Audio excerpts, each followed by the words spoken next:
আমরা আজকে মদিনাতুল মুনাওয়ারার কিছু ফজিলত সম্পর্কে জানি। যেহেতু আমরা যারা হজ করতে যাই তারা মদিনার মধ্যে যাই, তো মদিনার মধ্যে আল্লাহ রাসূল সাল্লাল্লাহু আলাইহি সাল্লাম কত ফজিলত বর্ণনা করেছেন, কত হাদিস রয়েছে ফজিলত সম্পর্কে। সেই ফজিলত থেকে আমরা যারা বদবখত, যারা শুধু হজ করে চলে আসি, তারা সেই ফজিলতগুলো অর্জন করতে পারবো না। জোরে বলেন নাউযুবিল্লাহ। কেননা আল্লাহ রাসূল সাল্লাল্লাহু আলাইহি সাল্লাম বলেছেন, আগে বলেছিলাম, সলাতু ফি মসজিদ হাযা আফযালু মিন আলফি সলাতিন ফি মা সাওয়াহু ইল্লাল মসজিদ। আমার এই মসজিদের মধ্যে নামাজ পড়া 1000 রাকাত নামাজ পড়া চাইতে বেশি সওয়াব মসজিদে নববীর মধ্যে, কিন্তু ইল্লাল মসজিদে হারাম, কিন্তু মসজিদে হারাম ছাড়া মসজিদে হারামের মধ্যে আল্লাহ পাক সুবহানাহু ওয়া তাআলা আরো অগণিত রহমত, অগণিত সওয়াব দান করেন। কিন্তু আমার এই মসজিদের মধ্যে 1 রাকাত নামাজ পড়লে 1000 রাকাত নামাজ পড়ার চাইতেও বেশি সওয়াব আল্লাহ পাক সুবহানাহু ওয়া তাআলা দান করেন। উচ্চাবাদ দিয়ে বলুন আলহামদুলিল্লাহ। এই জন্য আল্লাহ রাসূল সাল্লাল্লাহু আলাইহি ওয়াসাল্লাম লা তুশাদ্দুর রিহালা ইল্লা সালাসাতিন মাসাজিদিন, তোমরা দুনিয়ার মধ্যে শুধুমাত্র 3টা মসজিদে জিয়ারত করার জন্য যেতে পারবে। কয়টা মসজিদ? 3টা মসজিদে জিয়ারত করার জন্য, দেখার জন্য যেতে পারবে নিয়ত করে। আর অন্যান্য মসজিদে দেখার জন্য নিয়ত করে না গেলেও কোনো সমস্যা নাই, কিন্তু আমি রাসূল তোমাদেরকে 3টি মসজিদের মধ্যে নিয়ত করে তোমরা জিয়ারত করতে গেলে, নামাজ পড়তে গেলে তোমাদের জন্য আল্লাহ পাক সুবহানাহু ওয়া তাআলা সওয়াব রেখেছেন। উচ্চাওয়াজ দিয়ে বলুন আলহামদুলিল্লাহ। তার মধ্যে একটি মসজিদ হচ্ছে আল মসজিদুল হারাম, মসজিদ হারাম। সেটা তোমরা জিয়ারত করার জন্য নিয়ত করে যেতে পারবে, সওয়াব হবে। ওয়া মসজিদে হাযা, আমার এই মসজিদের নববীর মধ্যেও তোমরা জিয়ারত করতে আসতে পারবে, নামাজ পড়তে আসতে নিয়ত করে আসতে পারবে। ওয়াল মসজিদুল আকসা, আর মসজিদ আকসার মধ্যে যেতে পারবে, যেই মসজিদ আকসার মধ্যে ফিলিস্তিনের মধ্যে এখন যুদ্ধ হচ্ছে, সেই মসজিদের সম্মান এতই, সেটাকে আল্লাহ পাক সুবহানাহু ওয়া তাআলা মুসলমানদের প্রথম কিবলা বানিয়েছেন। সেই জন্য এটা এতই ফজিলত যে আল্লাহ রাসূল বলেছেন, আমার কোনো উম্মত যদি মসজিদ আকসার মধ্যে নামাজ পড়তে যায়, তাহলে আল্লাহ পাক সুবহানাহু ওয়া তাআলা তার জন্য 25,000 নামাজ পড়ার সওয়াব রেখেছেন। উচ্চ আওয়াজ দিয়ে বলুন আলহামদুলিল্লাহ। আল্লাহ রাসূল বলেছেন, মা বাইনা বাইতি ওয়া মিম্বরি রাউদাতুম মির রিয়াদিল জান্নাহ, আমার হুজরা শরীফ এবং মিম্বরের মাঝখানে যে জায়গাটা রয়েছে সেটা হচ্ছে রাউদাতুম মির রিয়াদিল জান্নাহ, জান্নাতের টুকরা সমূহ হতে একটা টুকরা। উচ্চ আওয়াজ দিয়ে বলুন আলহামদুলিল্লাহ। তাহলে এই জান্নাতের যে টুকরা বলেছেন, আপনি যদি হজ করে যদি চলে আসেন, আপনি কি সেই সওয়াব পাবেন? বাদল ফাকিরা আপনাকে আমাকে পরামর্শ দিয়েছেন হজ করে চলে আসার জন্য, কিন্তু আল্লাহ রাসূল যে এই ফজিলতগুলো রেখেছেন, আমরা তো সেই ফজিলত থেকে কি হয়ে গেলাম? মাহরুম হয়ে গেলাম। সেই জন্য আমরা সেই ফজিলত থেকে মাহরুম হতে চাই না। আমরা আল্লাহ রাসূলের রওজা শরীফে যাব, মদিনায়ে মুনাওয়ারায় যাব এবং গিয়ে সেই ফজিলতগুলো অর্জন করব। উচ্চ আওয়াজ দিয়ে বলুন আলহামদুলিল্লাহ। এরপরে আল্লাহ রাসূল সাল্লাল্লাহু আলাইহি ওয়াসাল্লাম বলেছেন, মান সাল্লা ফি মসজিদি হাযা 40 সলাতান, আমার এই মসজিদের মধ্যে অর্থাৎ মসজিদের নববীর মধ্যে যেই ব্যক্তি 40 রাকাত নামাজ পড়লো, কি করলো? লা তাফুতাহু, ফৌত হয় নাই, মানে কাজা করে নাই। মসজিদের নববীর মধ্যে কি করেছেন? 40 রাকাত নামাজ পড়েছেন, 40 ওয়াক্ত নামাজ পড়েছেন, আমার ফৌত হয় নাই।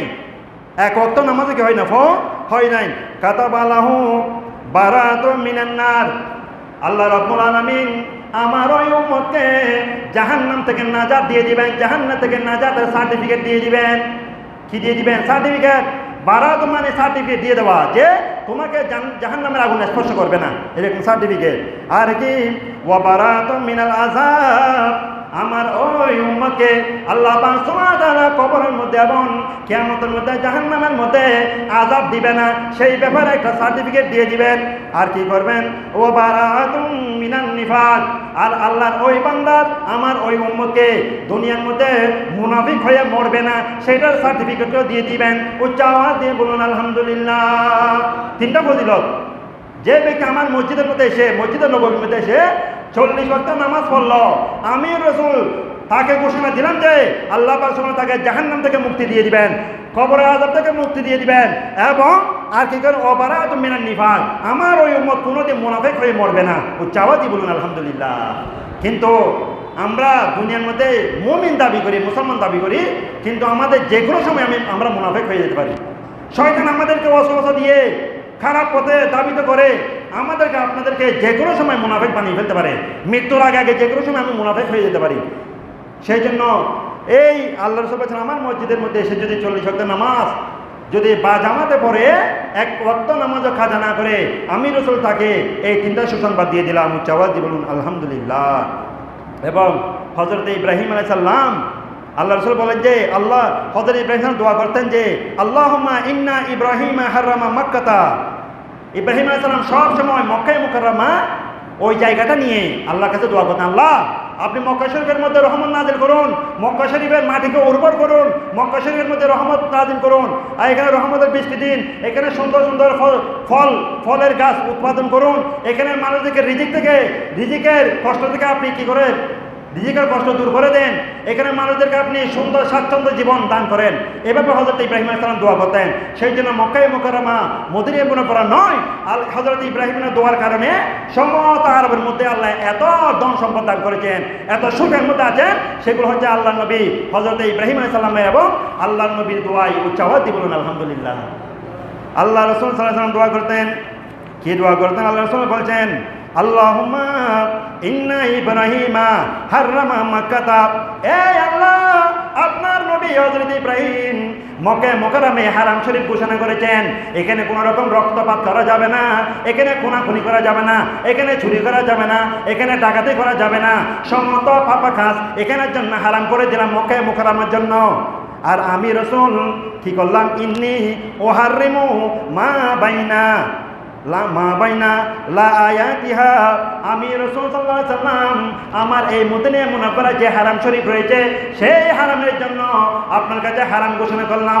আমি মদিনা মুনাওয়ারাকে মক্কা মুকাররমের মতো সম্মানিত একটা স্থান ঘোষণা করলাম, সম্মানিত একটা জায়গা ঘোষণা করলাম। মক্কার মধ্যে যেভাবে রহমত নাযিল করেন, আমার এই মদিনার মধ্যে রহমত নাযিল করেন। মক্কার মধ্যে যেভাবে মানুষদেরকে স্বাচ্ছন্দ্য জীবন দান করেছেন, আমার মদিনার মানুষদেরকে স্বাচ্ছন্দ্য জীবন দান করুন। উচ্চ আওয়াজ দিয়ে বলুন আলহামদুলিল্লাহ। সেই জন্য আল্লাহ রাসূল সবসময় দোয়া করেন, আল্লাহ আমার এই মদিনার মধ্যেও রহমত নাযিল করেন, এখানে মানুষদেরকে ফল ফলাদি দিয়ে ভরপুর করে দেন, এখানে মানুষকে স্বাচ্ছন্দ্যময় জীবন দান করেন। উচ্চ আওয়াজ দিয়ে বলুন আলহামদুলিল্লাহ। এত